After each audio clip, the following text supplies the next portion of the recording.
C'est l'investissement qui drive le commerce et qui accélère la croissance. Les pays amis sont aujourd'hui, et plus que jamais, appelés à se serrer les coudes pour faire face à une conjoncture imprévisible où la colocalisation devient la réponse la plus adéquate pour appréhender le futur de nos économies et garantir leur résilience et prospérité. Les amis sont également ceux qui explorent de nouveaux marchés ensemble. Et je fais allusion au marché africain qui regorge de potentialités et que les entreprises belges peuvent adresser à partir du Maroc. Mesdames et messieurs, l'objectif de notre rencontre est de définir des quick wins pragmatiques en termes d'investissement et de co-investissement dans l'infrastructure et l'énergie. Deux secteurs identifiés comme étant hautement stratégiques, notamment lors de la visite de la princesse Astrid au Maroc en 2018. Dans ce sens, comme vous le savez, le Maroc a fait du développement des énergies renouvelables son fer de lance. Sous l'impulsion de Sa Majesté le Roi, Mohamed VI, que Dieu l'insiste, l'objectif est clair, atteindre une part de 52% de sources renouvelables de mix électrique national d'ici 2030. La convergence entre l'expertise technologique belge dans les énergies renouvelables et l'expérience du Maroc dans le solaire et l'éolien pourra aboutir à des projets très intéressants dans la production, le stockage et l'exportation d'énergie propre et abordable.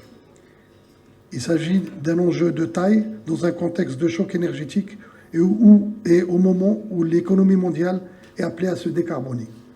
Par ailleurs, l'offre d'hydrogène vert du Maroc récemment publiée apporte une multitude d'opportunités en couvrant l'intégralité de la chaîne de valeur de la filière de la génération d'électricité à partir d'énergies renouvelables à la transformation de l'hydrogène vert en produits dérivés.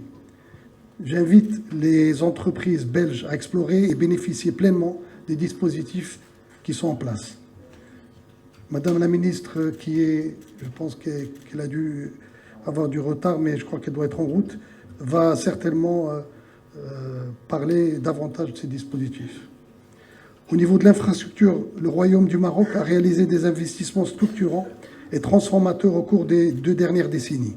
Je peux citer l'élargissement du réseau des autoroutes, le premier train à grande vitesse en Afrique avec une extension de 450 km en cours, le développement du complexe portuaire de Tangemed qui se positionne aujourd'hui comme l'un des meilleurs ports au monde, ainsi que les ports de Nador Med et d'Akhla Atlantique qui seront bientôt opérationnels. Sans oublier la construction d'écosystèmes industriels intégrés dans des secteurs à forte valeur ajoutée comme l'automobile, l'aéronautique, encore l'agroalimentaire, avec des taux d'intégration élevés. Ces avancées n'auraient pas été possibles sans un capital humain marocain jeune, qualifié, performant et compétitif, un climat des affaires favorable et un partenariat public-privé exemplaire.